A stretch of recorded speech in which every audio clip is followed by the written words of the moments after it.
నాగినీడి వెంకటేశ్వర్లు. ఏ ఊరు? అమానుగుడిపాడు. ఏ విత్తనం వేశారు మీరు? కార్తీక్ వాళ్ళది 855. ఎలా ఉంది కాపు? కాపు చాలా మంచిగా ఉంది. ఎట్లా ఉంది? బాగా మంచిగా ఉంది, చాలా మంచిగా ఉంది కాపు.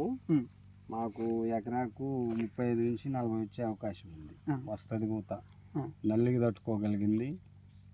మీకు కాపు దగ్గర కనుక బాగా చిక్కగా వస్తుంది. బొబ్బరి కానీ నల్లి కానీ తక్కువ. తాళ శాతం కూడా తక్కువ. వేసుకోవచ్చు, దీన్ని ఇబ్బంది లేదు. 30 నుంచి 35 గ్యారెంటీ ఎవరికైనా వస్తుంది. 35 గ్యారెంటీ వస్తుంది. ఇంకా వాటర్ ఉంటే ఇంకా ఎక్కువ వస్తుంది. వాటర్ తక్కువ, వాటర్ ఫెసిలిటీ లేకపోయినా కూడా 30-35 వస్తాయి. 35 అయితే పక్క వస్తుంది. 35 పక్క. 3 ఎకరాలు వేసినా 100 పైన కానీ తక్కువ కావు. చూడండి, ఇతని పేరు నాగినీడి వెంకటేశ్వర్లు, అమ్మనగుడిపాడు.